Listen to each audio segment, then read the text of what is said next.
What's up, everybody? You are tuned into the Elks Call with the Elks Herd. My name is Scout, aka the rep from Section X, And I'm Catherine, aka Do You Even Alex? and today our special guest is reporter and co-founder of Edmonton Sports Talk. Ladies and gentlemen, it is the Tom Gazzola. Tom, thank you so much for joining us today. Thank you guys for having me. Co-founder sounds so formal, but it doesn't feel real. Thank you. That's the bottom line. Thank you guys. And yeah, it's been fun at Edmonton Sports Talk, and it's been fun to have friends of EST such as yourselves. And I really think it brings the Edmonton sporting community together, and it's truly local. Unlike, we had a good thing at TSN 1260, but when you're listening to ESPN radio for a good chunk of the day, that's not local. Sorry. No, totally. You've solved that. You've brought a lot of great podcasters into this, and you guys have actually made it Edmonton Sports Talk, and it's like you said, right? You're not listening to ESPN. It is 24/7 Edmonton It's Sports local, Talk. and it's been great reception too. I mean, we hear about it all the time. Yeah. We see it. It's been fantastic. We're No. so proud of you guys. Oh no, and Thank and you. thank you. No, thank you. So that being said, before we dig into this, how's the last 24 hours been with the start of the Edmonton Oilers season? Honestly, like take the score outside of this particular thing I'm going to say. Wonderful. It's just good to be back. It's fun to be back. The emotions of an 82 game season plus playoffs is what I love covering and being a part of. And it's not all peaks, man. There's valleys, and you know what? The Oilers are starting in a valley, and they have no one to blame but themselves. And good on the Vancouver Canucks for doing what they did. And there's a lot of pent up excitement going into the season, rightly so. It should be a big year for the Edmonton Oilers. But guys, when they go into Vancouver and get absolutely destroyed in spectacular fashion, people are pissed. And I don't think there's a better way to kick off truly the pre and post game show on Edmonton Sports Talk than with a game that gets everybody going, whether it's the blood boiling for good reasons or bad reasons. Usually it's for bad reasons that the blood boils. But you know what? We will take those viewers, we will take those listeners, and just taking a quick look at the numbers. I mean, last night's show was some of our best numbers ever Yes, on our news station. Yeah. we say that a lot. Sometimes bad press is best press for media. Yeah. Right? That's a reality of it. And when it comes to being the fan, sometimes I like to go with the saying, have no expectations and there's no disappointments. So if you start in a low, then you can always go up, right? Yeah. So that's my hope on that one. And so we did tune in. We were in Toronto. Just came back from the Leafs game last night, and once the game wrapped up, we actually tuned in, and we saw those awesome suits that you and Joaquin were rocking. I was like, that was amazing, man.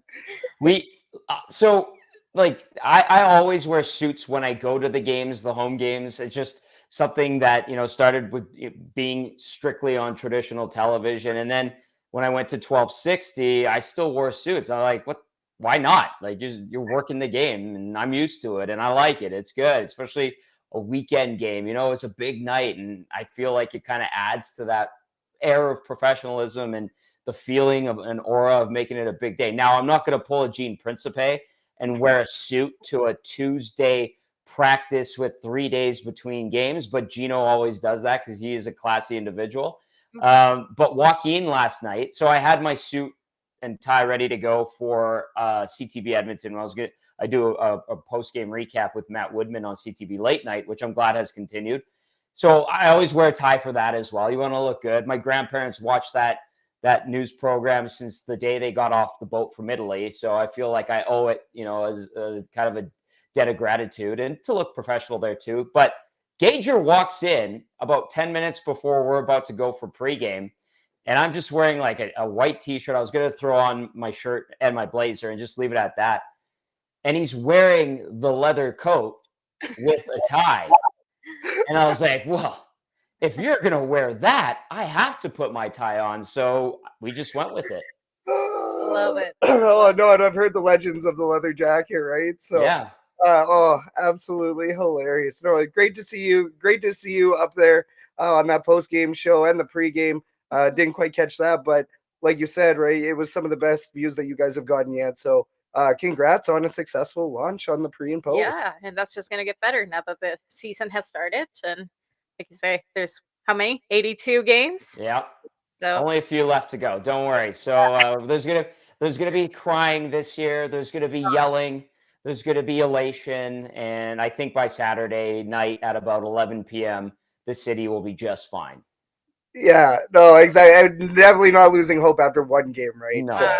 It's going to be a long season no matter what. So, yes. no, it's something that we're going to be talking about is definitely the Edmonton Oilers here in the fan forum. But let's quickly run through our schedule for today.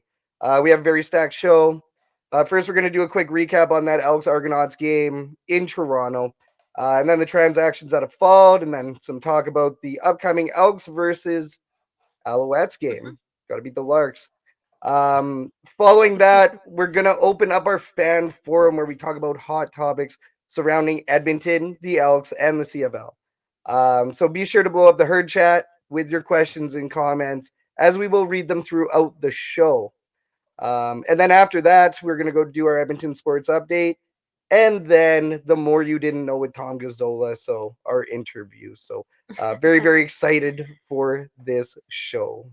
Yeah, definitely. Well, let's get Kathy. started. We'll keep it nice and easy here today. We all know what happened in the last game. That was Week 18, October 6th. Edmonton Elks versus the Toronto Argonauts at BMO Field. It was also the 150th anniversary of the Toronto Argonauts, with special guests. You know, Ricky Ray, Damon Allen, of course, Pinball was there. Yeah. Many more. And we all know that this was an absolute must-win games if we wanted to keep hopes alive of going to the playoffs. However, I think we all knew that we needed to check our expectations for this game.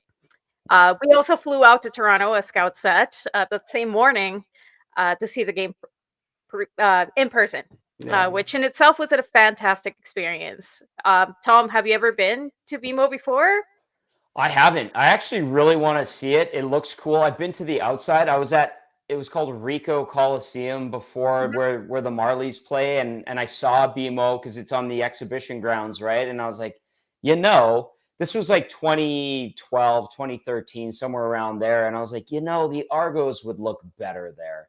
And they expanded BMO Field. They added the second deck to the other side and the end zone seats, and it looks very good compared to when I was there. And it's a nice stadium from everything I've seen and everything I've read. And guys, I want to go and see a football game there. I truly feel like it's appropriate for the Argos in their situation in Toronto. I know we're going to get to the Commonwealth thing. That's a big hot topic item that we will and have to discuss. But, for how bad the Argos have slid in the Toronto market, and I suppose like in the 50s, 60s, 70s, that was probably their heyday. They had a good run, early 90s, and then the Doug Flutie era, and then even with Damon Allen, you'd see some people at the Sky Dome. Then things tanked, and it was just bad, right? Sky Dome, personally, it's not a great venue, and I'm glad that the Jays are making it baseball specific now that the Argos are out. I think they made the right moves. So I think that stadium in Toronto at BMO would be perfect if they could get another 5,000 to 10,000 people in there on a nightly basis. And I don't think it's that hard to do. The team's great right now. And maybe being an optimist who loves the CFL, at some point we see the trickle in effect, and it's an affordable, fantastic product that people in Toronto get on board with. Because guys, they're never getting an NFL team. That's a pipe dream. No, well, and so speaking on that real quick, the Buffalo Bills experiment, right? Yeah. They came up and they played so many games every year. It was a game every year, and eventually the attendance started to decline over that time, right? So if an NFL team can't consistently get sellouts in Toronto with that population, the Toronto Argonauts, yeah, they're struggling. They're not going to see an NFL team permanently, No. and no matter how bad MLSE wants that, if you can't do it with the Argos, why do you think you're going to be able to do that with an NFL team? Yeah. And that's a great point. And I think it just keeps going back to these delusions of grandeur that A, the market has, and then B, MLSE might have to a certain extent. Now, MLSE, obviously very, very experienced in the world of North American professional sport. What they've got going with the Raptors and the Maple Leafs, and the Marlies are in there, and now the Argos and the Rock. They've created a monster in a good way, but it's just, you look at the NFL, you look at Toronto, you look at the experiment scout that you talked about that they tried to send the Bills up there. They'd have to build a $2.5 billion stadium just to get that team, on top of a ridiculous expansion fee. And at the same time, you're telling me that if there's people out there that are like, Toronto's a perfect market for the NFL. Well, why aren't they going there? Why aren't they talking about Toronto? They're going to London every year for multiple games, Germany, and they're going to Mexico City. Like, they have bypassed Toronto and said, thanks for the money. We appreciate everything you do by watching us, Canada and Toronto, but sorry, it's just not going to happen.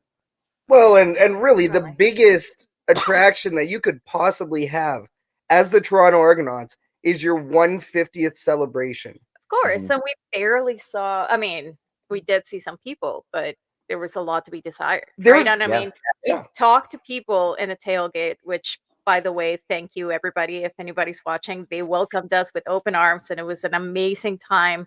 We had a blast. But it was a point of conversation right there and then, that not only do you have oversaturation of sports, right? If people have a lot more interest in going to Toronto Maple Leafs, Raptors, and Blue Jays games than the Argos, but also that a lot of the CFL audience that you see at the Argos games are out of towners. So people that are traveling from outside of Toronto into the city to go see these games. So now you're talking traffic, you're talking parking, you're talking, the amount of time, especially on a Friday game, right? That you still have to go home, you're working, and there's all of those things to take into account. And even then, you have Ricky Ray, Damon Allen, and Rocket Ismail, and all of these guys, all of these legends. You have the biggest concentration of Toronto Argonauts legends, one of the biggest celebrations. If Warren Moon comes back to Edmonton to do a signing event or anything like that, like maybe next year, we're gonna have our I believe the 75th next year. 75th, yeah. So it's our 75th next year. Rumors of a New Jersey, lots of fun stuff that's going to be happening next year. Imagine if Warren Moon shows up, as if that's not going to be like a 40K event. I would predict, right? Especially if the Elks continue to do well. But the point of this is that the Toronto Argonauts had the biggest possible event. It's the oldest team. It's 150 years. The biggest concentration, nothing but a big spectacle for everybody that was there. However, it was still only like 14,000, 13,000, or 15,000. You know what? I blame Drake. How dare he have a concert the same night? Yeah, well, Drake was right across the road over at Budweiser doing a concert, and all of his tour equipment, all of his tour buses and trailers actually destroyed the tailgate area, and everybody had to move their tailgates. So even the tailgate environment that they were trying to build out there was actually disrupted by once again, a bigger actor, somebody stepping over them, which it's MLSE supporter himself, Drake. Yeah. So, it couldn't be, I guess, like a comedy of errors in that sense, right? But it's very interesting to see how that went. But at the same time, BMO, great time. Very thankful for all the tailgaters out there that took us in. And if you do go out there, Ginger Argo is our guy. We will definitely guide you in the right direction to go get some eats. Yes, definitely. I would recommend it if we go back. It's going to be specifically because of the reception that we got and how great it was. Everybody fed us. Everybody was it was fun. Yeah, it was great. It was great. Yes. Just before we move on, we do have a comment here from Jason that they need to convince Taylor Swift to date one of the players. Nice. Yeah. That seems to be the marketing gimmick right now. We just have to have big names dating players, and then it's going to turn around the entire league. Changes everything. Everything. We haven't had a big splash since Pamela Anderson, right? It's been a minute. Right? That has been that caught me off guard. But all right, let's talk about that game. We're gonna take it half by half. We know exactly what happened. You know, Yeah. the first half we saw a lot of short passes, especially to Gino Lewis, which showed great accuracy from Trey Ford. But in some ways, it really seemed like we were having a little bit of repeat of some of the plays from the BC Lions game, right? That Trey Ford started to become predictable in his run, that they were starting to see where he was going, and that was not necessarily getting us very far. No. Jake Julian did get us that rouge for the 1 point at the end of the first quarter. Canada's favorite point. Hey, you guys know how I feel about the rouge. Let's not get into it. But hey, it got us 1 point on the did. board, and everybody was happy about it. So, you know, Tom didn't care we for were it. not. Take it back. Take it back. I don't want You it. don't want that point. Yeah. After that, you know, we did see some long passes to Gavin Cobb, which of course gained us some yardage, but it wasn't enough to keep the drive going forward. But it did get us close enough for Faithful to get a kick in. We did see that beautiful drive, however, towards the end of the second quarter, that another long pass to Gavin Cobb. Trey Ford kept running it for the first downs to keep the momentum forward, and then we see that brilliant play that he Scramble. Yep. you know, it kind of justifies all the nicknames that people have been giving Trey Ford. You know, you would know a lot more about those nicknames. Yeah. No one runs like Trey Ford. Yeah, exactly. You know, he barely managed to escape the pocket. He was scrambling, and he managed to get rid of the ball for that touchdown by Gavin Cobb. It was a great game for Cobb. Yeah. good one for You know, Gavin that Cobb for was sure. his first regular CFL season touchdown. And he also established new career heights with 4 receptions for 79 yards. However, we still finished that half trailing 18-11. What was your thoughts at this point? Did you think that we could still turn it around? Yeah, Kat. I was able to watch parts of the first half before the Oilers game and before we did our pregame show. So I was kind of doing a million things, and I was waiting for the score to get crazy, and that didn't really happen until the second half. So I kept thinking to myself, I'm like, you know what? The offense at times it was stymied, like you mentioned. You went through it, described it nicely, and I'm like, is it too much to ask this team to try to slice and dice the Toronto defense? And the defense, as we've seen for good chunks of this season, bends and doesn't break. And I think it did a decent enough job giving the offense opportunities to try to put points on the board.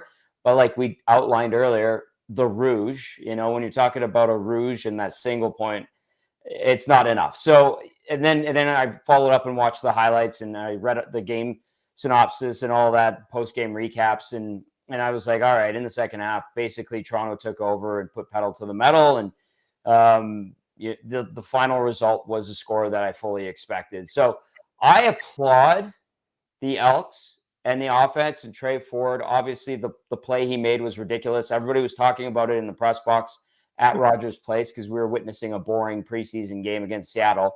Everyone was talking about it. It was the video everyone was passing around in the press box. But outside of that, you look at the stats, you're like, uh-oh, this is not going the Elks' way. However, being realistic about how good this Toronto team has been all season long compared to what kind of ride it's been. I'll use the term ride, but absolutely wild season for the Elks. The end result, not surprising. The process in which they got there, maybe you could look at that first half and go, you know what? They hung in there. That's a positive. Okay. But I think we're beyond the moral victories here for this Elks team. I think we're looking for results, but to expect them to walk away from BMO Field last Friday with a win, I think, would have been wishful thinking. And so this is an Argos team, let's not kid ourselves, that is resting Chad Kelly for the sake of resting Chad Kelly. This is an Argos team that's getting ready for the East Final. This is an Argos team that has its sights set on repeating as Grey Cup champions, and they have all the horses and tools in place to make it happen. they could have toyed with the Elks if they really wanted to, I think. But we saw some pushback from Edmonton. Nice to see Gavin Cobb, friend of EST as well, pick up his first career TD. And then, we saw some glimpses and glimmers, and reading and listening to the post-game comments from the Argos. I think it was Winton McManus that even said, that's a good team over there. They have a ton of talent. They just need to figure it out. So we kind of know that here, watching this team week in and week out. And after all the signings that were made in the offseason, and then, we watched that 0-9 start and we're like, what the hell's wrong with this team? Well, obviously it was the OC and Cornelius not being on the same page, and terrible play calling in crucial situations. I still think if they punch in from the one, we're talking about a different season here in game one. And so, I think the end result was just like, what did you expect? But good to see a little bit of pushback in the first half from the Elks. And then, the second half just, there it is. Game's over. Yep. Yeah. And that's just it. In the second half, we kind of felt like we were going back to old habits. Yep. The defense was not being able to stop the run. The Argos was doing a fantastic job at containing the rushing. And there were a lot of costly mistakes that happened, like those couple of intersections, one of them which turned into a pick six for the Argos. Kevin Brown also seemed to not have the best of games, not being able to really produce throughout the game. Yeah. So offensively, the Elks had a very low offense output. They sputtered. Yeah, they sputtered. Toronto, once again, you're playing against the Toronto Argonauts, who are more than likely going to the Grey Cup. Once again, any given Sunday and all that, but let's be real. And that's just it, you're right? They are the defending Grey Cup champions. Yeah. So we knew that it wasn't going to be an easy game. No, true. With the injuries that we had, we had tons of injuries from the special teams, and team was decimated. Like you say, Tom, it was expected. Yeah, unfortunately. And when Trey Ford is your leading rusher at 47 yards, that's tough. And it speaks to the O-line. The O-line needs to be worked on in the offseason. Maybe give Ford a little bit more time, an extra half second in the pocket. Not that he necessarily needs the pocket, but if they could bring in a guy that could create just a little bit more of a hole or hold a guy off without taking a penalty, to give Kevin Brown that extra little gap that he needs to shoot through, then, next season, hopefully it works out. But we have seen good things from Ford and Brown. But I think, the Argos too formidable, and just their game plan and their talent put it together with their confidence. Too much for the Elks to really get anything going on the ground, or even looking at Trey Ford's numbers through the air, which are not particularly great generally. Like, he's not throwing for 300 yards consistently. I mean, they held the Elks in check. No, and that's actually a really great point, because his percentage is good. I believe that his throwing percentage is good on most games. Yeah. But once again, the actual yards obtained, no, he's not throwing 300 a game, or going with those huge passing first games. Yeah. Really. Yeah. We've talked about this on the show before. Sometimes he's a scramble first mentality because he knows that's what works for him. However, it only gets you so far. And once again, something else we've talked about, film. Defenses are expecting the scramble first now. Yeah. So you have to become a very well-rounded quarterback in that sense, and settle into the pocket sometimes instead of scrambling, or just do things differently, especially when you've already mastered one area, which for him is scrambling. That's a very hard area to master. I mean, he's so young. Yeah. Right. And I'm not talking for him as a person, but just as a player, as a professional quarterback, right? He's so young in the game that he still definitely needs a lot of development. So we can't expect him to show all these brilliant plays every single time when he's still himself learning. But I think it's going to be an exciting next season. I'm sure we'll talk about that. It's still not quite done, though, because we do have one more game. They return to action on October 14th against the Montreal Alouettes. Yeah. They visit the Commonwealth Stadium for the Green and Gold's last home game, of 2023. And remember, it is Christmas in October by the 6:30 Chat Santa's Anonymous. So make sure that you bring your toys and donations to help deliver the spirit of Christmas to those less fortunate families. That being said, we do have some transactions American wide receiver Malik Flowers was released. Ma- Malik? Malik. Okay, thank you. I'm bad with names. We all know that. And we do have some new injuries. And old injuries. And old injuries. We have Woodley Apollon out with a shoulder injury. Defensive back Jeremy Dominique out with an ankle injury. And of course, we still have Scott Hutter, Marcus Lewis, Niles Morgan, Cole Nelson, and Jamin Pelly out with their respective injuries. So, I mean, based on that, what are your predictions, Tom, for the next game?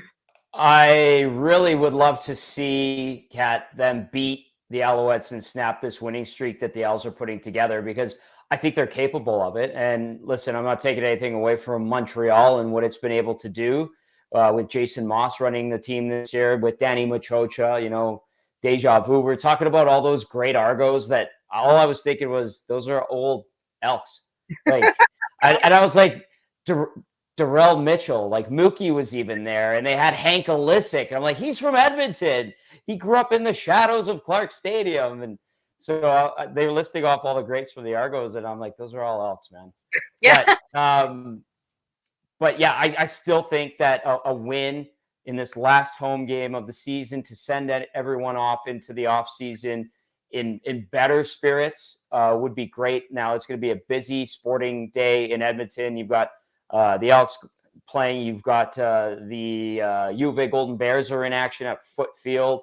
And I think it's like a 1:00 start there at Foot Field. Then the Elks game's at 2:00. And then we've got an Oilers game that night at 8:00. So you've got a ton of options. So I hope that there's a lot of people at Foot Field for that U of A game. And then I really hope that there's a good turnout, and it should be weather-wise pretty decent for the Elks. But I think they're still capable of beating the Montreal Alouettes, even though the Owls are that team kind of trying to peak at the right time, and they've got a lot of good pieces over there in Montreal. They're still a beatable team.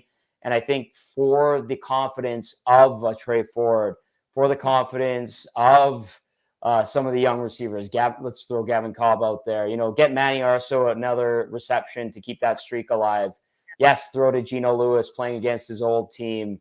There's so many motivating factors for the Elks to literally lay it all out there, empty the tank, whatever metaphor you want to use. I know that Chris Jones is describing it as these are as if they're preparing for playoff games. He tried to implement that mentality and strategy last season at the end of the year.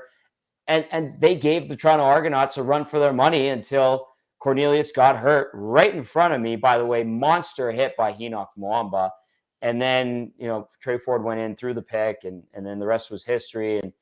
And this is a true opportunity. If Chris Jones can actually find a way to simulate playoff mentality, or just taking it as if this is the biggest game of your life, even though it really is not, I think that could be a recipe for success.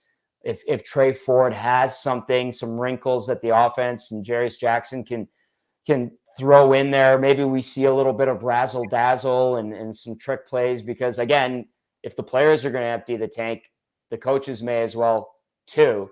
I don't know how many eyes are going to be on this game in terms of game tape for next year when it comes to an opponent's standpoint. So go for it. Do whatever you can to win this game and try to send off the home crowd happy, like you have been able to do a couple of times this year. And then they can focus on the last week of the season, and then we can start looking at legitimately an Elks team trying to build themselves into a playoff contender next year. Yeah. Well, and on top of that, the pressure's gone.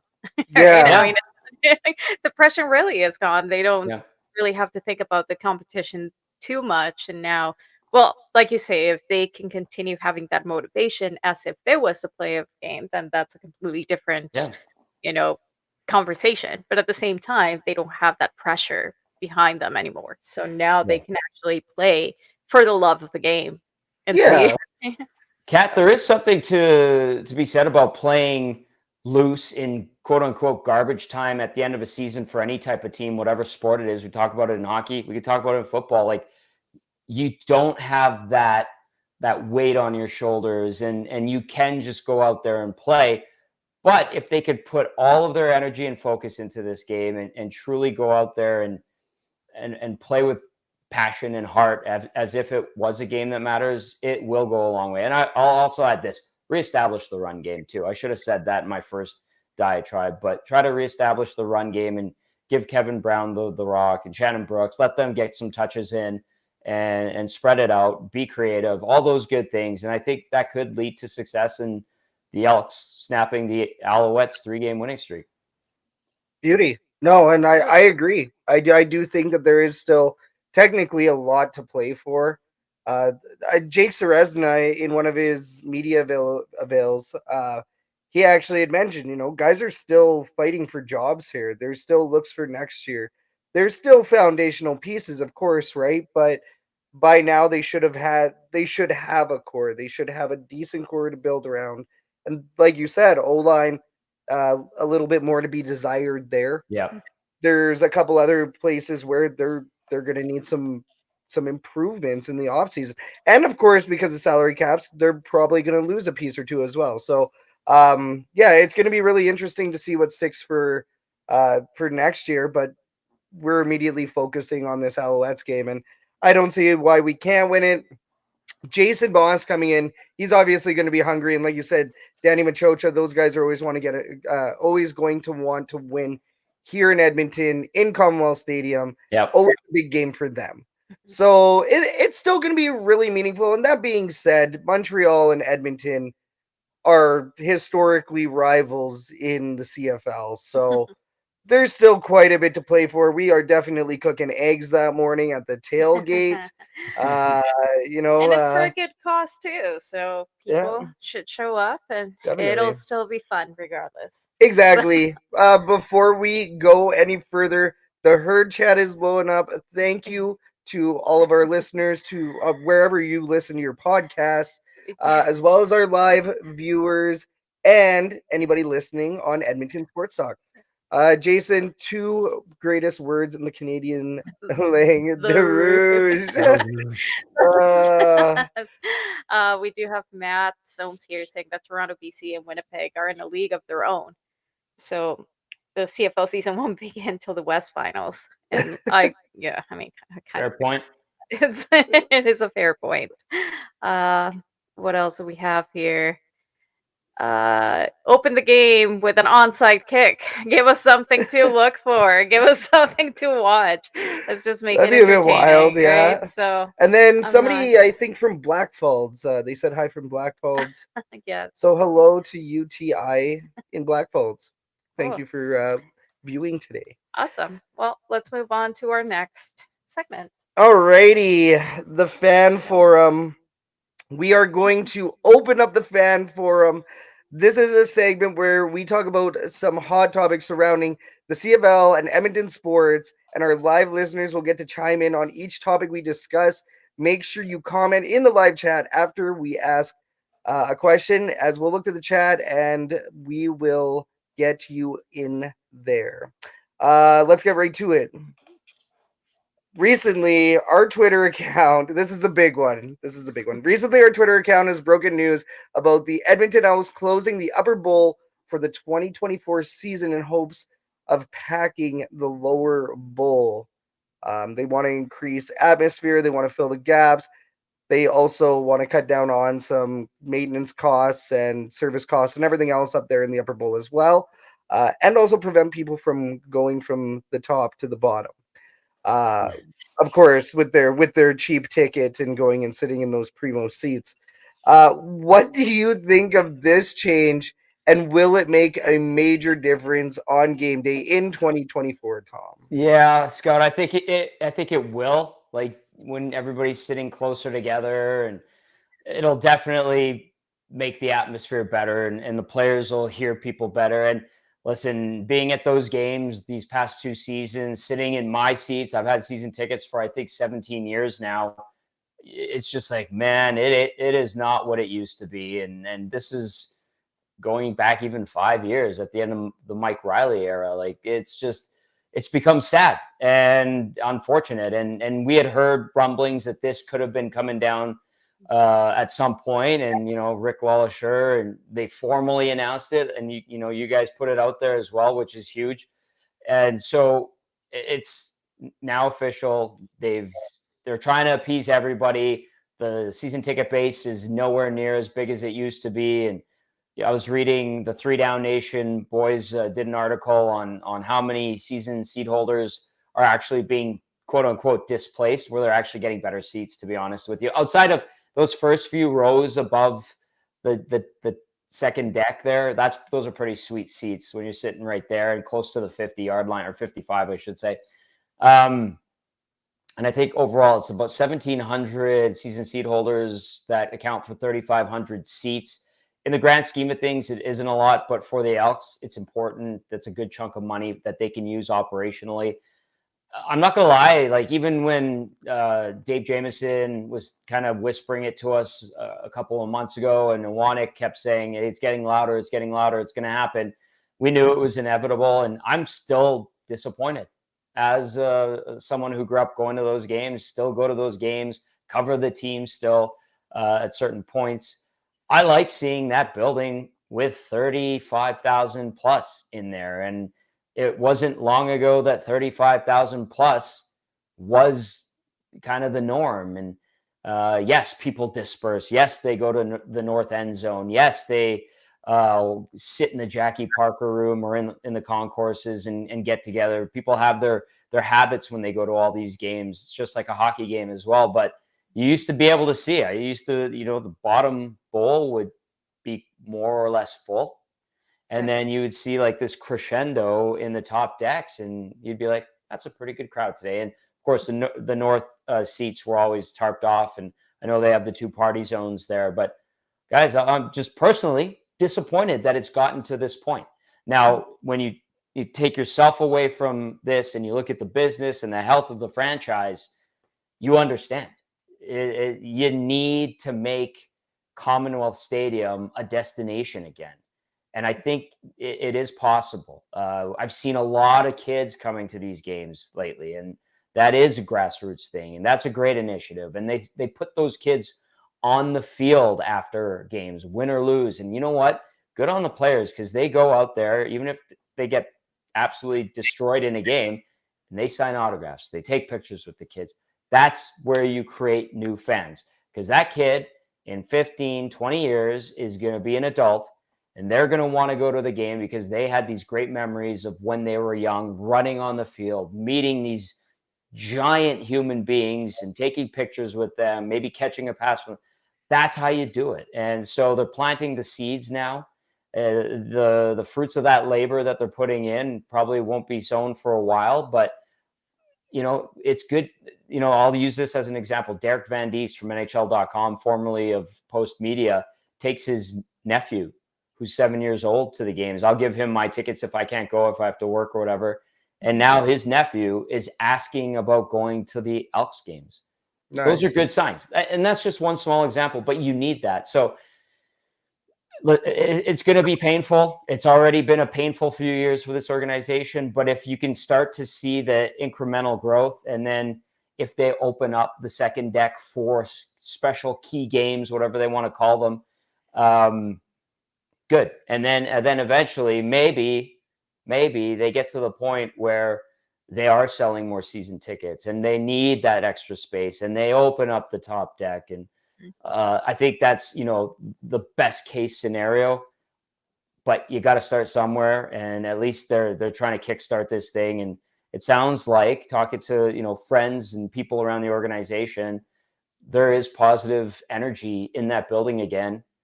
A lot of it has to do with what's going on the field. A lot of it has got to do with what's going on inside of that office. And guys, when the Elks beat the Red Blacks at home and they ended that stupid, hideous streak, I witnessed people crying. That's how happy and overjoyed they were. When there you go. Yeah. Like, I was just like, this is great. And then when they beat the Stamps in the Labor Day rematch, that was a rocking night. And to me, it was a sign that despite the name change, despite how poor the team has been on the field for the last few years, people still want to cheer for this team in this city. They still want them to win. They still want to have a good time. They showed up a few times this year and were rewarded. It's still there. It's still there. It's just tapping back into it. And then also at the same time, finding ways to get to the younger audiences. And when it's a fair price ticket for a great product and you have a good time, people in this city have shown they will show up. Look at the Riverhawks and look at the Stingers. And that's on a way smaller scale. I understand smaller venues, but I don't think there's, God bless the Riverhawks, and Steve Hogle and Randy Gregg has done absolutely tremendous job. But, I don't think people in the city are growing attached to those players. They appreciate them for who they are. These are players in college ball, looking to stay sharp in the summer. But they love going to the damn ballpark, and they love crushing a local Edmonton beer. And they love just having a good time and wandering into downtown or going to White Ave after. Like, it's an event. And I think there's a way for this to happen for the Elks too. Yeah, no, extremely valid point, and especially with them making this change at Commonwealth Stadium, you're on the right track in creating that kind of atmosphere in Commonwealth. Now, the problem, the big issue with this is there is sections and long-time season ticket holders that are very, very dedicated to their seats. They have jerseys, the Ozone Section O. I can sympathize with Section O, the Ozone. We feel bad for those guys. And, of course, every other long-time season ticket holder that has been in that spot for so long and now is displaced. Yep. That being said, the organization did say that they were going to work with everybody as best as they possibly could to price match.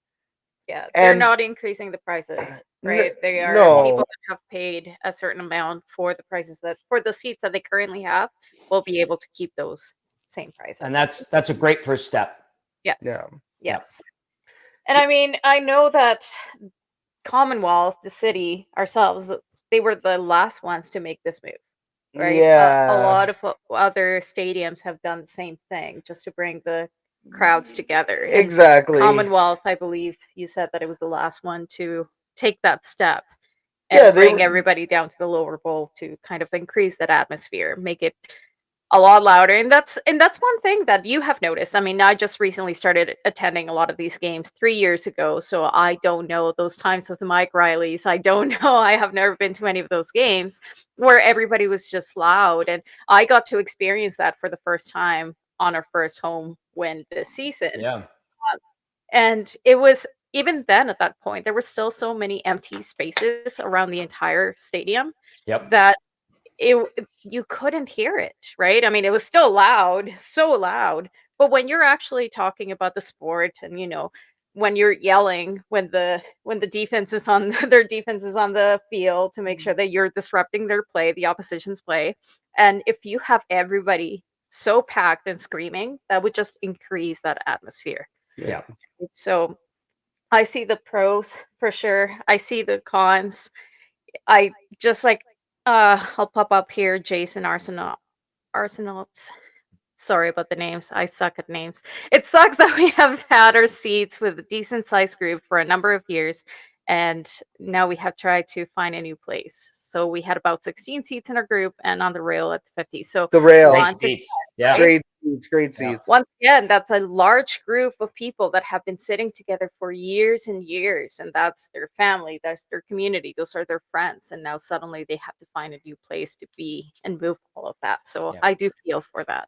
Yeah, I mean it's on the Edmonton Elks at this point to make the right changes, and they will have thousands, like you said, thousands of seats that they will now have to try to move around. So seat holders. So it is a really, really interesting scenario, and like we said, right, there's pros and cons. The tailgate, we can use the tailgate as an example here.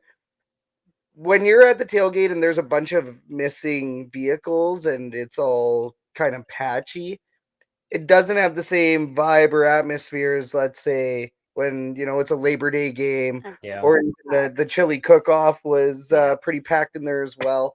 But it definitely adds to it when everybody's kind of shoulder to shoulder versus all sparse, and especially with the green and gold seats too.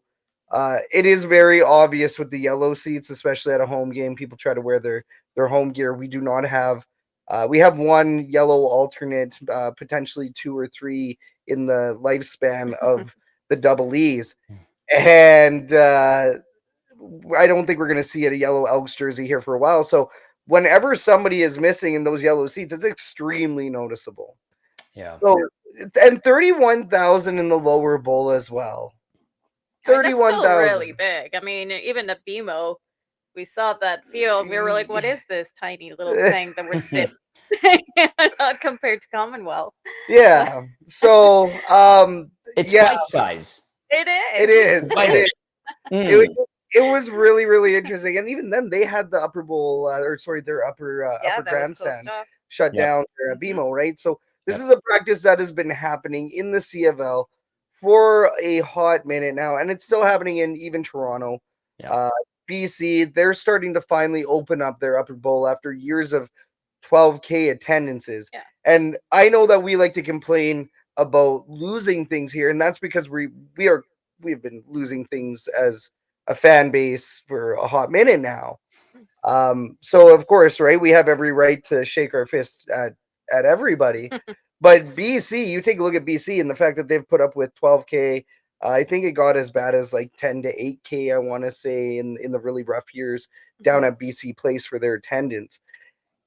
So it could be a lot worse for us. I'm thankful that they're trying to take the steps in the right direction. And hey, maybe, like you said, Tom, maybe this city does prove everybody wrong, and we do end up reopening it. Maybe everybody gets so pissed off that everybody just buys season tickets just to open it up. I wish that happened. I feel, knowing Edmontonians, they are going to be mad, and they're going to be mad, and it's going to bother them for a long time. And then until something shifts in their collective mind where they go, "Oh yeah, I remember going to football games is awesome. Let's go to football games. Let's buy season tickets." We get disgruntled in this city Yes, we for the do. sake of it. Oh really yeah, I mean, hey, we even know, disgruntled Edmontonians today about that Oilers Yeah, game. we'll We'll get there. So Matt in the herd chat here, I have changed my seats 3 times in 4 years because I was told I was too loud and too big. I thought this was football. Okay, so this brings us into our second fan forum topic. We've recently been talking about American influence on the CFL, why American football thrives, specifically the NFL. Recently, listener Matt has brought up the need for chants or even a rowdy section. See the Raiders Black Hole or the Dog Pound out in Cleveland. Would the CFL benefit from moving away from noisemakers in exchange for vocal noises or concentrated rowdy sections or loud sections, such as a dog pound? Yeah. I will be completely honest with you guys. I sit with some very diehard Elks fans that have had season tickets for a long time. And you know what else they've used for a long time? Cowbell. And Yeah, it's like right there. And I love the noise. I love cheering on the defense. They need it. It does interrupt the offense, and especially when the Elks are trying to get a big stop. But it is so damn annoying that I would gladly take a wild, ravenous bunch of Elks fans screaming their ears off, clapping, stomping their feet, whatever. I would take that any day of the week over the cowbell. I know the cowbell's easy. It makes a ton of noise, and you don't want to lose your voice and all that. But that's just me being a whiner as a season ticket holder. At least you don't sit beside this guy that he has the giant horn. And Oh, you've got one of those. he blows up his lips every time. yeah. He makes himself bleed because he blows on that thing so loud. Wow. That we were actually told at one point, and we talked about this in a previous episode, that they had been banned and they were no longer acceptable. So we went upstairs and I saw that they were selling them. So I asked the team, Yeah. "Hey, if these are banned, if we can't use them, why are you selling them?" It turns out that that was a lie, and we were more than capable of using them. I Yep. think people just complain about it so much that they tried to do that. But Well, give her Tom. Oh, I was just gonna say it goes back to people complaining, and it's been a thing. They feel at home in those seats, and if they're bothered by something, they make noise.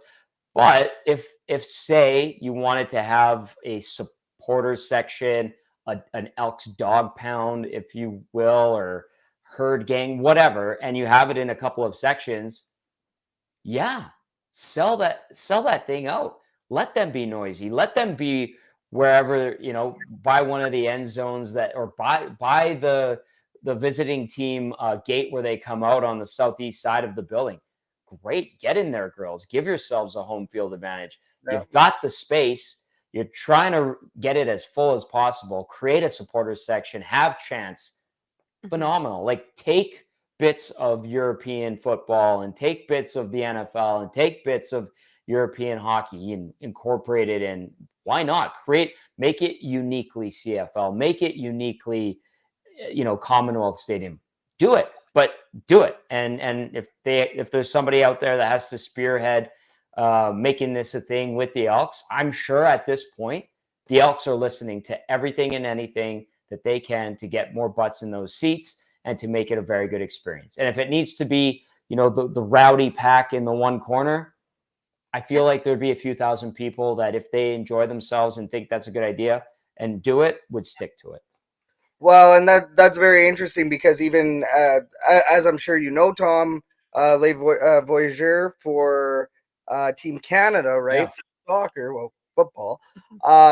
They travel all the time for these games and do that. And sure, even in Section X, we have the opposition's family there, and we are cheering amongst a bunch of opposition. Sure, but it's never advertised. It's never really promoted. Yeah. On the opposite end of that, of Section X, I can't off the top of my head, L somewhere in there.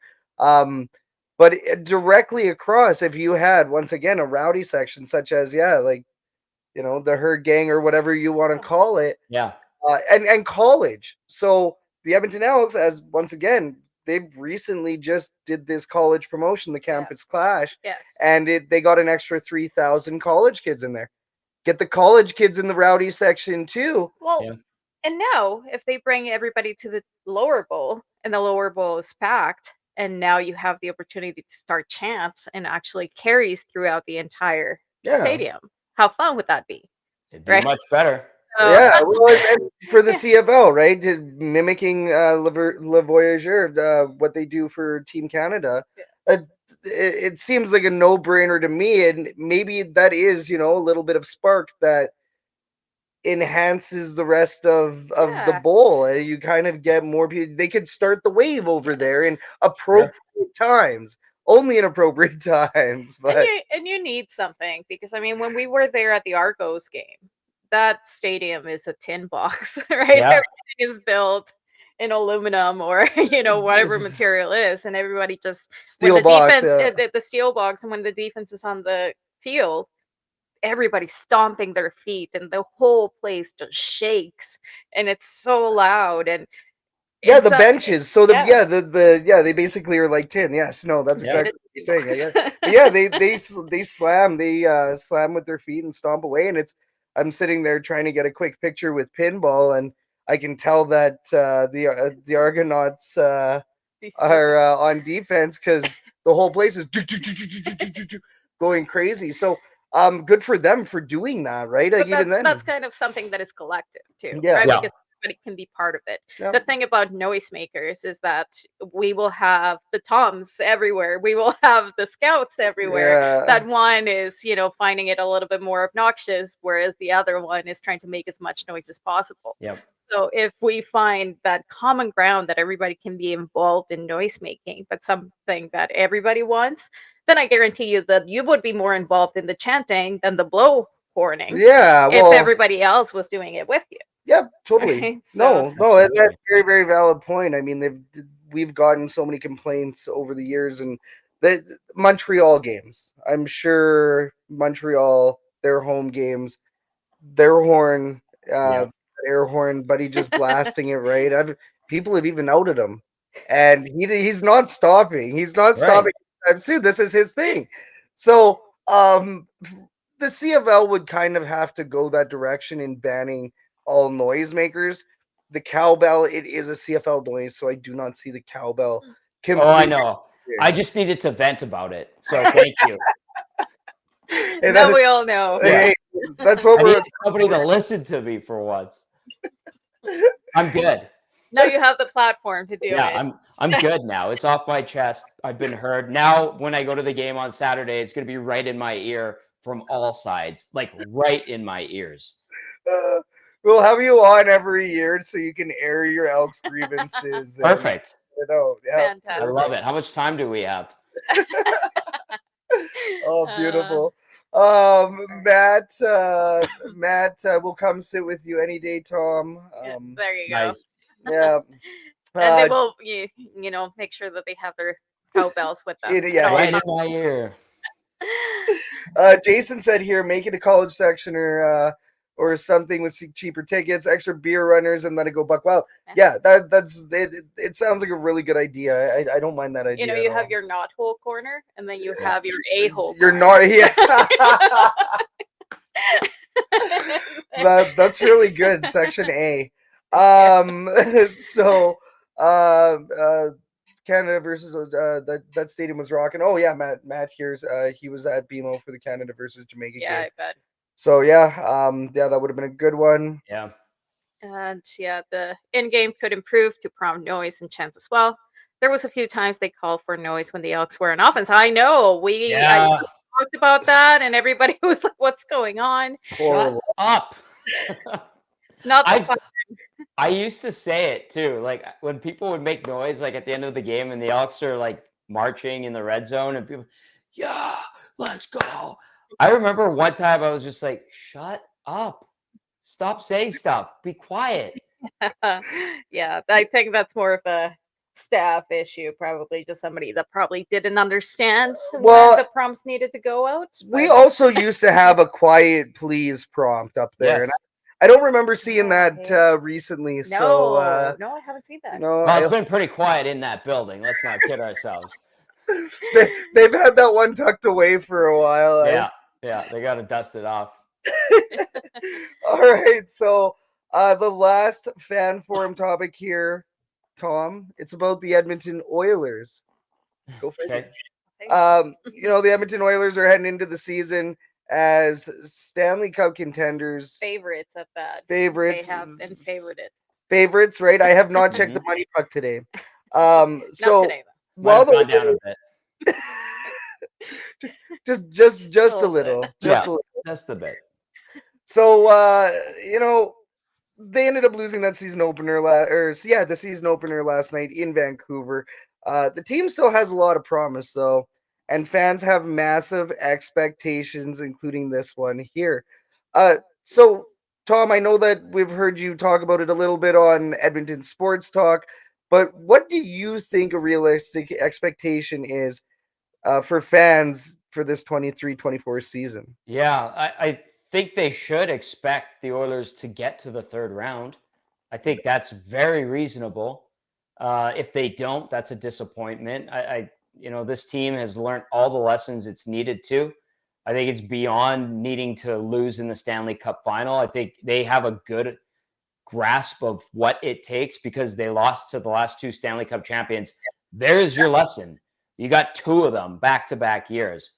Figure it out. And, I think they're going to be fine. We can joke about them getting smoked 8-1 and losing in spectacular fashion, and it gets people riled up. And thankfully, they watch and listen to our shows and get us going. And we can poke the bear for a couple of days here, and there'll be debates going into Saturday's game. But ultimately, I think at some point, and probably starting on Saturday, they'll be back to the Oilers that we expect, and that's a team that can score 4 or 5 goals every night.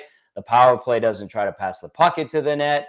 The defense doesn't look like it's tripping over its own feet, and nobody's talking to each other, and then they might get a save or two from the goalies. So this is a good team. They have every Oiler fan has a right to expect this team to go far this year because they built this up. They're at the point now where they need to go out there, prove it, win it, and you can talk about legacy for McDavid and Draisaitl and all these guys. All the time is now. Go do it. Yeah. Go do it. Do I think they were guilty of listening and reading a little bit too much about themselves? And are we at fault for asking them sweetheart questions for the last month and a half? Yes, absolutely. So getting that dose of really ice cold water, just drenching, and it was an absolute drenching of ice cold water yesterday. They Yeah. maybe needed that, like a good smack. Wake up. This is for real. The It was team that's bold. It was bold yeah, of them to go for signatures today, right after that one. yeah. Edmonton Mall. It's like, ooh, not sure about that. I mean, people were still lined up Oh, of from course, 6, 7 people. a.m. Yes. Just the This fans are absolutely. They still love the team as they should. Maybe some people shame them today. Yeah. That's their right. They absolutely can. The Oilers earned that. But yeah, I mean, this team, if it swings and misses this year and doesn't miss the playoffs or something like that, then we really need to look at what's wrong in the root. But I don't think that's even in the realm of possibility. They're off to an absolutely horrendous start after Yeah. one game, but they could quickly atone for that on Saturday with just a good game. So, what do you think happened there? Do you have? I know with Twitter, I didn't get to watch the full game, but I was reading into it afterwards. They were just saying that perhaps the defensive schemes had been changed, and they were trying new things with defense. And I don't know much about it. Do you have any insights as to? Yeah, they tweak some things, but it's not stuff that should be used as an excuse. And these guys are the best players in the world. Like they're capable of adapting. They've had a month to figure out these new systems, and they just didn't execute. They had a good 4 minutes. Then Vancouver got its first shot on goal. Then Vancouver got its second, third, fourth, fifth, sixth, seventh, eighth, ninth shot on goal. Edmonton went like half a period without a shot. I think it was like 9 minutes and 41 seconds without a shot. And Vancouver absolutely steamrolled them. The Oilers were lucky to only be down after one by a couple of goals. And then, the route continued and they didn't make any adjustments. They didn't light a fire under their asses. They were all out of sorts, and everything that they could have done wrong, they did. And everything that could have gone wrong because of what the Canucks were, earning with hard work and determination, it just added to that and it snowballed. And you could tell by the fifth goal, even the fourth goal, you're like, this night's over. It wasn't Jack Campbell's fault. It wasn't Stuart Skinner's fault. The defense was porous. The forwards were bad. They were soft as butter in their own zone. There was no forecheck. I know I saw some people suggesting out there that the game was actually closer than it would appear to be. Jay Woodcroft told us that in the press conference today. That was a pile of what. Just he was deflecting for his team, and a good coach does that. It was just an absolute gong show of a game, and they sometimes that happens. Sometimes the opposing team pulls the string, and everything unravels, and that's what happened last night. And you dust yourself off, get up, stop crying, wipe away the tears, and go beat the crap out of the Vancouver Canucks on Saturday. That's it. It's simple. Do what you're supposed to do. Work on the things you were taught all training camp. Implement those systems. Work for them. Well, even last night in Toronto at the Leafs game, they looked rusty. I mean, you had TJ Brody falling over backwards at the blue line. Oh, I did see that. Yeah, I mean, there's just weird things happening even within that game that you're looking, and it looks rusty. And let's say for the Vancouver Canucks, they were at home, so they were less rusty than the Edmonton Oilers were. And who knows? I didn't follow up on their lines or anything like that. Well, one might argue that they also have preseason and training camp for a reason. Yeah. Right? But at the same time, game jitters, whatever you may want to call it. Yeah. I don't know what it is. Maybe it was overconfidence, like you say, Tom. Maybe they just absolutely needed this for them to wake up and realize that, they're still human and not superhuman, like a lot of fans like to call them. Yeah. So well, and the other thing as well is that we're talking about a team that already has a lot of achievement and is,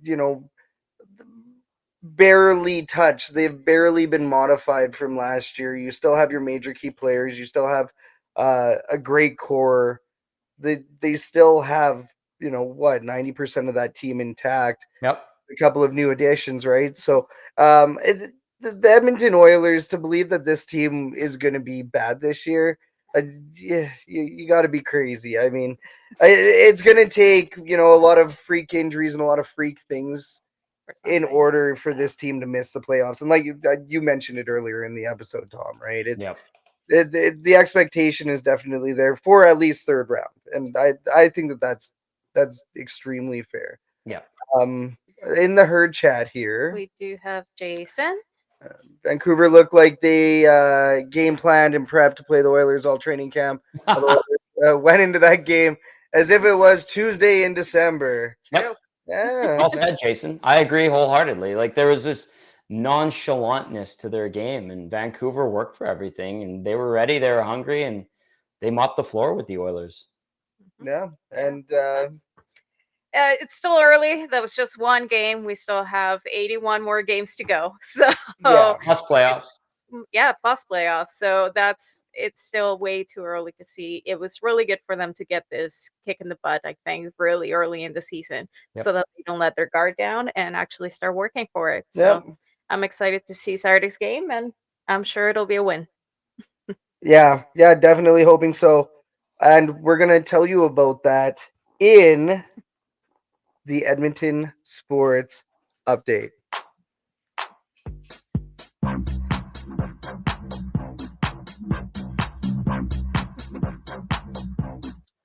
Today's update is brought to you by Hurdy's. Catch us at every Edmonton Elks tailgate party in stall number 44 in Lot A. Hurdy's, we smoke the meats. Last week, the Edmonton Elks were defeated by the Toronto Argonauts at BMO Field to end their playoff hopes. The Elks will host the Montreal Alouettes on Saturday at Commonwealth Stadium. Kickoff is at 2 p.m. and the tailgate is at 12 p.m. And the Edmonton Oilers are hosting the Vancouver Canucks on Saturday night for their 2023 home opener. They're coming off an 8-1 loss against the Canucks in their home opener in Vancouver. Puck drop is 8 p.m. at Rogers Place here in Edmonton on Saturday. Yes. The 3-5 Edmonton Oil Kings are hosting the 2-3 Red Deer Rebels on Sunday at Rogers Place. Puck drop is at 4 p.m. The University of Alberta Golden Bears football team defeated the Regina Rams 46-27 last Friday. They take on the Saskatchewan Huskies in Edmonton on Saturday. Kickoff is at 1 p.m. Mountain at Foot Field. And I want to say they have they're both going in at, I believe, a 4-1 record. Yes, Both of these absolutely. This is going to be wild, like you said. Foot Field. Everybody should definitely make it down there. Yeah, go check it out. The Edmonton Elks are also playing at the same time, so clone yourself. Nah, that's the answer. We're the Elks herd, and you're up to date. Alrighty, so just like every other good show, we have our commercials in here, which is our affiliates. So RoyalRetros.com. Tom, I don't know if you've heard of RoyalRetros.com. I've seen it. I have. Yeah. So these guys, they make NFL, USFL, CFL throwback jerseys. Yeah. 10% off over at RoyalRetros.com if you use the code Stampede, and that is to celebrate the 2023 USFL champions, the Birmingham Stallions. Not Calgary. Giddy up. And then the official merchandise supplier for Shotgun Sports and the Elks Herd is thingsengraved.ca. So head on over to thingsengraved.ca. The description, we'll have the link in the description. And there is always something on sale over at thingsengraved.ca. Support the herd. And then let's say you ran out of soap this week. If you ran out of soap this week, you can go over to lather.com, LATHR.com, and use code ShotgunSports15 to get 15% off on some great Canadian soaps. They actually smell delicious. My kids we love just the got some. cotton candy one. Oh yeah. Yeah. I was going to throw in some jokes, but you never know. You never know. Okay. People are listening. Okay, this is live. My mom listens to this podcast. Hi, Mom. Speaking of people that listen to this podcast and are watching this show tonight, thank you very much for everybody for joining us. in the Herd Chat, wherever you catch your podcasts, and on Edmonton Sports Talk. This is the reason why everybody is still watching. Ladies and gentlemen, it is The More You Didn't Know with Tom Gazzola for the copyright. For the copyright. The More You Didn't Know. So this is a segment where we're going to interview Tom, and if you have any questions in the Herd Chat, throw it in there, and we will definitely do our best. By the way, Tom, we also love that backdrop there. We see that doubly mini helmet over there. It is beautiful. Yeah, and then I actually got this football when I was like 5 years old from my uncle. I still have it. It's incredible. Nice. Yeah. Vintage. Antique. Vintage. Love it, man. Love it. So history, we know that you have an extremely rich sports background here in Edmonton, between your childhood and your career. So is there a chance you could give us, tell us about your life in sports as a kid and then your life in sports as an adult? Yeah, for sure. I grew up on the north side, guys. That's my neck of the woods. That was Londonderry and then Kenyon. So represent the north side, good north side Italian.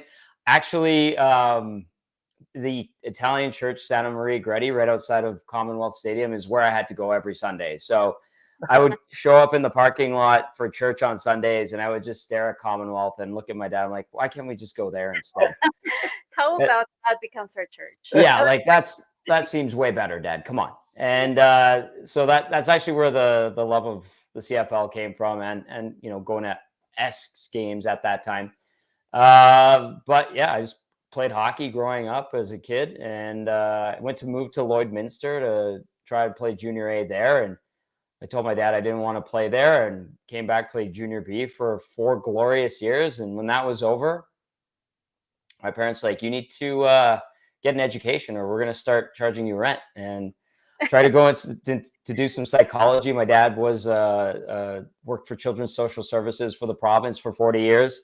And I was like, I'll give that a try. My dad he's a smart guy. He's helping, he's making lives better, or at least trying to, for kids and families in this province. And I lasted about 3 weeks in psychology at MacEwan, and I was back to the drawing board. And one day I think I was at a football game, and I'm like, I just want to get paid to come to these things. How do I do that? And I saw all the media guys walking down, and I was like, well, I should do that. And I was deathly afraid of speaking in public. I never liked hearing my voice. I still don't. But that forced me to get my butt in gear. I went to Nate, took radio and TV. And you want to talk about fitting a square peg into a round hole? That's what I had to do. And sure enough, I could put together 1 or 2 sentences without stumbling and bumbling, and kind of worked my way up. Actually ended up, the reason why I talked about trying to play hockey in Lloyd is I ended up back there for my first TV job at CKSA CITL Lloydminster. And when I told my parents I got the gig out there, it started out as a practicum, and then I quickly got hired after a couple of weeks because they needed people. My parents looked at me and they're like, Lloydminster, really? Now you want to go there? And I was like, well, it's a career now, so I have to. And I was a little bit older and more mature. So I started out doing news just as a reporter, worked my way up to like late night anchor and 6 o'clock anchor. And then I started doing stuff at CTV Edmonton. I was working for The Score here in Edmonton as well, part-time. So I would drive back and forth. I had a great news director in Lloydminster, Stacey Comer, and that led to Oilers TV. And then that led to TSN. And then now that there's no more TSN Edmonton, unfortunately, we created and co-founded, I guess you could say, Edmonton Sports Talk with my good friends Dusty Nielsen, Matthew Iwanek, and Lieutenant Eric, who I will not say his last name just to keep him Lieutenant Eric. And we've also got some great partners in Sean Bell and Joaquin Gage and Matt Cassian. And now we've got YouTube Trev, which is a great addition. And it's been a fun 5 weeks, but it's also kind of scary when you're leaning on yourselves and you don't have business daddy looking over you or looking after you. So, hopefully it works out. I have nothing but faith in our crew, and hopefully if there's people that haven't checked out Edmonton Sports Talk, they give it a shot and hopefully they like it. It's been an interesting couple of months, you guys, but here we are. And I think we've created something truly Edmonton. Mhm. And I think it's been embraced, and the people that haven't heard or seen it yet are enjoying it. And we just want to get the word out and make it bigger, better, and improve it every single day and turn it into the best sports station Edmonton has ever seen. Yeah, I have no doubt that that's going to happen. It's been great seeing you guys grow. But the opportunity to work around your favorite team or even professional sports, it's a very rare occurrence, of course. So how would you say that affects you as a fan, if at all? Yeah, that's a great question. And basically, it kills your fandom. that's that's how I would describe it. But we were talking about it today on the Hangout.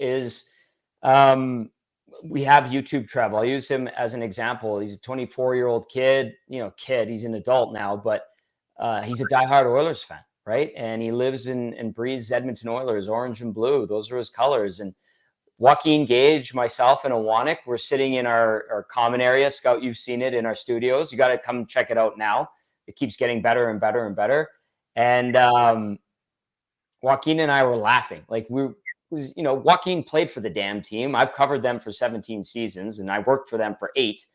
And they're getting thumped, right? And so we're like, well, we're gonna have a fun show. That's what we're thinking. And we can tell that the players are beat down and they don't have it. And it's one of those wash away games. You have that sense. You've been around it for so long. And then we're looking at YouTube Trev on the couch next to us, and he's just like melting into the couch. And he's got his hat over his eyes. And he's like, I can't watch this, you guys. I can't watch this. And we start laughing, and he goes out of the building in our studios and takes a walk because he was that mad. But it's kind of changing the way we express our fandom. So like I was told by Gene Principe when I was his studio runner while I was still at Nate in college, you have to separate yourself. You're now in a professional environment.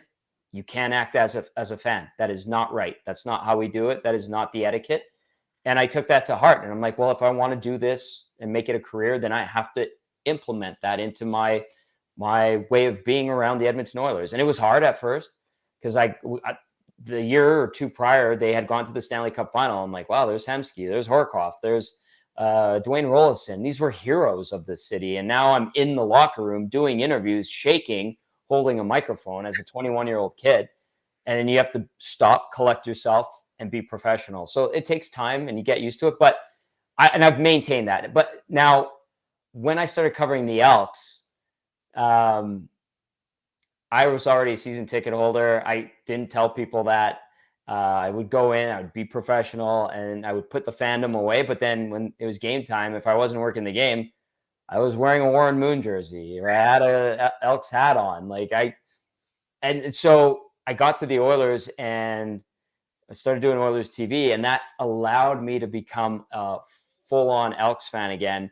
And I actually called it it was my release, my ability to have fun and enjoy being a fan. And then I had to cover them again when I went to TSN, and it was like, okay, first conversation I had was with Rashog, who walks on the sidelines. My seats are literally right behind the Elks bench, and he would always look at me and say hi. And he's like, now you're a TSN employee. You have to cover the team. You have to talk about the team. I don't ever want to see you wearing an Elks jersey. I don't ever want to see you wearing a green and gold hat. And I was like, okay, fine. That sucks, but okay. And so you kind of park it for a bit. But last year I did 2 games on CFL and TSN, talking to Paul Graham, who's in charge of live programming and CFL and TSN. I told him this story, and he goes, you know what, man? I'll still put you on the air. You can wear whatever the hell Elks gear you want if you're not working that game. And I was like, thank you. Thank you so much. I really enjoy wearing that gear at those games. It's my time to be a fan. So I really embrace that. So it has changed how I approach games, especially with the Oilers. It's different. Like, I want them to do good. I want people in the city to be happy. I don't like it when the vibe in the city's bad. This is a harsh thing that I say, but like, if they ever were to go 0-82, my heart can't break. I have to cover this team and talk about them, Mhm. and I really get bent out of shape when people in the city are really upset about the team, and they live and die with their teams, as you guys know. So Mhm. that's how my fandom has evolved. So I love going to other cities and countries and going to those games and buying a hat, and for that day being a fan of that team. And then I also suffer through being an Arizona Cardinals fan. I have no qualms about that. But yeah, now we're seeing in media too, people don't hold back who they're fans of and which teams they support. And I honestly think that's okay as long as it doesn't interfere with how you provide professional coverage and analysis of that respective team. Totally. No, and kind of with what we do, we're doing fan-sided uh auxiliary media, as we call it, right? Yes. Or we're Yeah. trying to do fan-sided content, really. So with what we do, we will write a professional article. We do this podcast. Maybe we'll talk a little bit less professionally at the stadium. Our duty is fan service. So Yep. we're at the tailgate. It's a We're yeah. supplying eats. The first time we met you, I met you, which was last year at the game. Which you mentioning that story, it's absolutely hilarious because it was in between. I think you doing a couple of those games, Yep. and when I met you, you were rocking the double E, the new last year's turf traditions. Yep. Double E hat, right? So I very, got very the new one this year, by the way, and I'm about to buy one of those hats that they unveiled today. I texted Hernan Salas. I was like, Tommy wants. What Tommy's gonna get. the yellow double E's one is I like it. green Yeah. off classic, right? But Yeah. No, that's great. And I think that's totally valid, being able to show that you're still a fan. I mean, everybody's gonna be a fan of whatever team, but it's just knowing what your role is and the professionalism behind it, right? I Totally. mean, there's nothing worse than listening to, play by play with somebody that is biased for another team. extremely It is Homer, right? it's Sure. very it can get a little frustrating nonetheless. But I Well, mean, and let's say with regional broadcasts, let's say with Jack Michaels, obviously you're going to get a little bit of Homer, but it's not like it breaks that barrier of fan sided, right? Yeah. Or being extremely biased, or and if you switch to an American feed and it's an Oilers game and it's an American feed and you switch over to that, you're going to get a little bit of biased American Mhm. reporting. Yep. Mhm. But you will get that with almost every sport, almost every league. The difference is, like you said, Tom, it's that there is indeed a line. And if you, no matter what you're doing in media with that team, I guess it depends, right, on what kind of articles, if you're blogging Yep. or if you're doing those kind of pieces. But yes, there is still a massive level of professionalism, and this is a big reason why we have you on the show today. Is you're an extremely professional media member here in Edmonton with the EST Hangout, right? That's not a professional setting. You can say whatever you want. Dave, don't go full Dave Jameson. No, I won't. It's a bit looser. Yeah, right. I won't go. I'm not dropping S bombs right out of the gate on day one here, guys. I'm not Exactly. Dave Jameson. God bless him, by the way. I love that Oh man. yeah, oh yeah. No, I think you're fixing to be like our second longest to third longest to Yeah, Dave Jameson. we So apologize. This is a good conversation. great All good. conversation. No, we really appreciate the time. In the herd chat here, by the way, speaking of professionalism, that Joaquin Gage comment.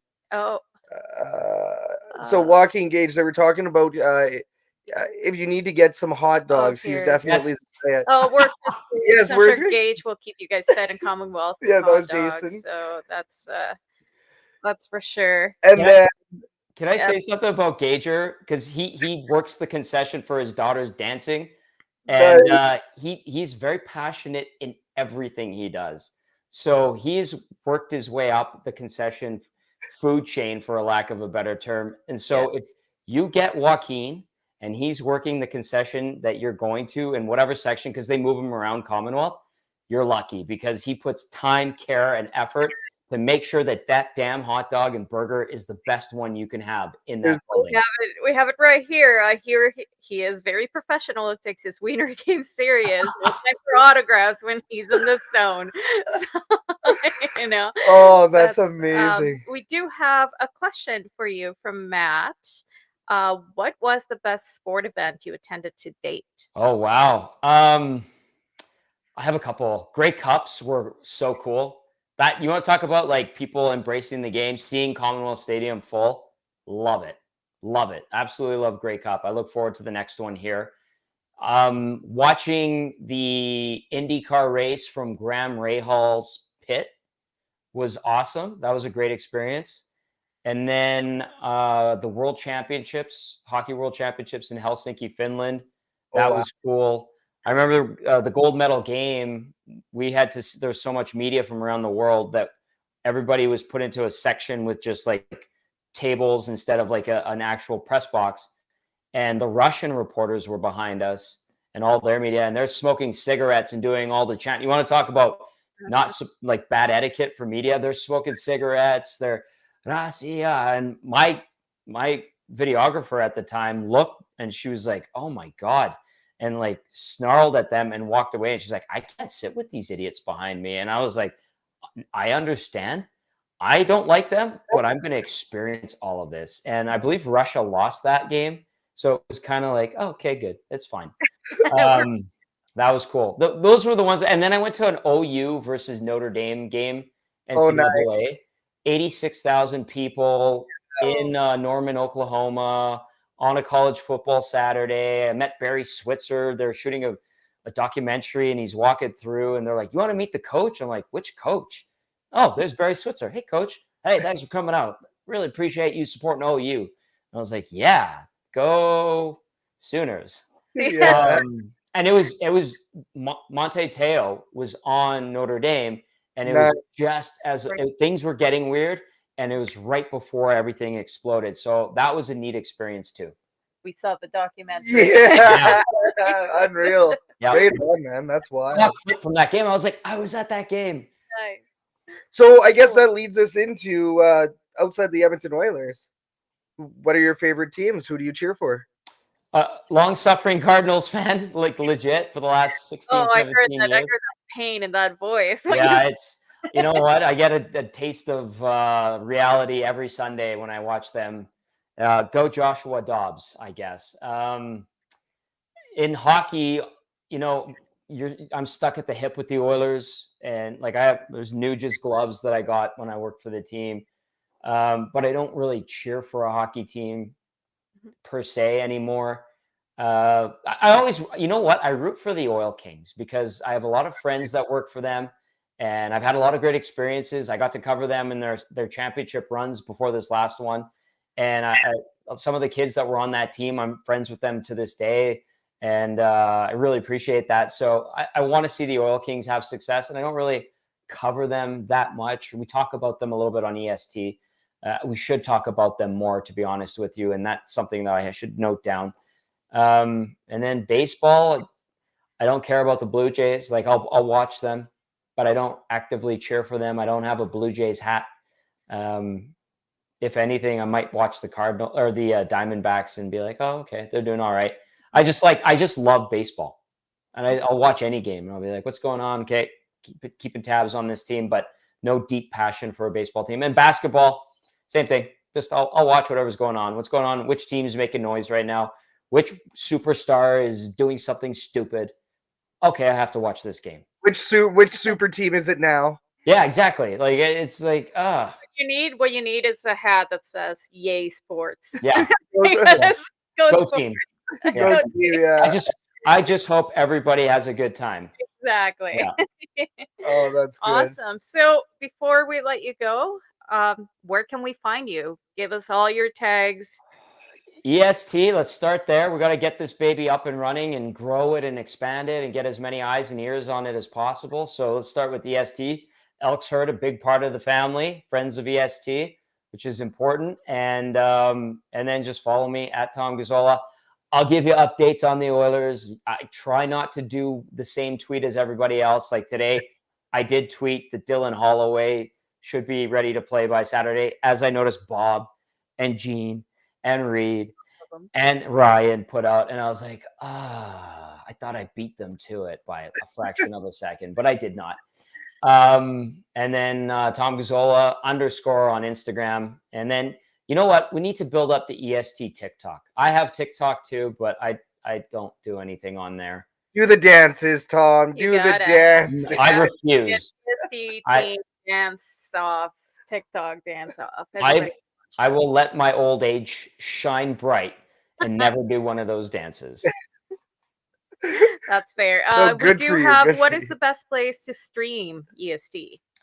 Okay, so that's a good question. Go to edmontonsportstalk.com. You can save it onto your home screen on your phone, connect it to your Bluetooth in your car, or literally plug it in like I do, because my car is 10 years old. So it doesn't just stream off of my phone. And it comes in clear as day, static free since 23, as Dusty likes to say. And then if you want, I know a lot of people, when they get to their desk or they're at work or they're at home, they need some background noise. Every TV, every computer has access to YouTube. You can just watch and listen via YouTube as well. We do have announcements coming up on more platforms that you can hear Edmonton Sports Talk and more easily available. So you don't have to, instead of 2 clicks on your phone, it might be 1 click on your dash on your car. So that's a little tidbit I can drop tonight.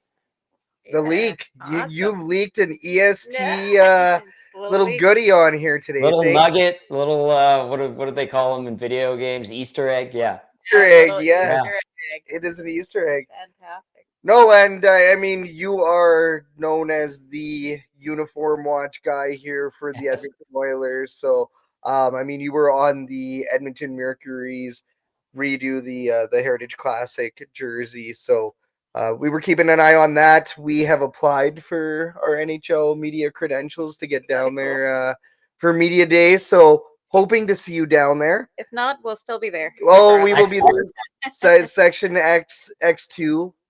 The Nice. section that you will not be able to sit in next year at the Edmonton Elks game 2024. That's all right. Unless there's a key game. Exactly. Unless we have game. enough. Key game.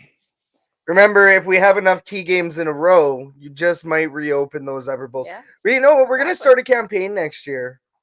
You know, where you get more fans back in the building, reopen the upper bowl. Yeah. There's going to be a hashtag for that. No, you'll So many key games. Every game's a hashtag key game. Yeah. All right, well, that is all of the time. We've kept you a little bit later than usual, Tom, but we can't thank you enough for joining us tonight on the episode. This was awesome. Yeah, thank you so much. It's been great. Thank you guys for having me, and thanks for being a part of EST. It's fantastic. Honestly, we need this. This is great, and let's rock and roll and keep building this thing up together, you guys. Oh, Let's totally. do it. Let's do it. We have Hashtag. hashtag pack the bowl. I like it. That can mean so many different things. Exactly. Doesn't matter. It's Canada. No, to our viewers on YouTube tonight, thank you so much, Jason, Andrea, Matt. Usually John's in here. I don't know if he's in here tonight, but anybody that was watching tonight on YouTube, thank you so much. Anybody that was listening to the podcast, thank you so much for listening. And Edmonton Sports Talk, anybody that's listening on EST On Fridays. 8 p.m. This is probably around 9:30 now. So thank you so much. Once again, Tom, we can't thank you enough. And this was another lovely edition of the Elks Call with the Elks Herd. My name is Scout, aka the Rev from Section X. And I'm Catherine, aka Do You Even Elks. And Tom Gazzola, thank you so much. Okay, guys, Thank you guys. have an awesome one, everybody. night. Cheers.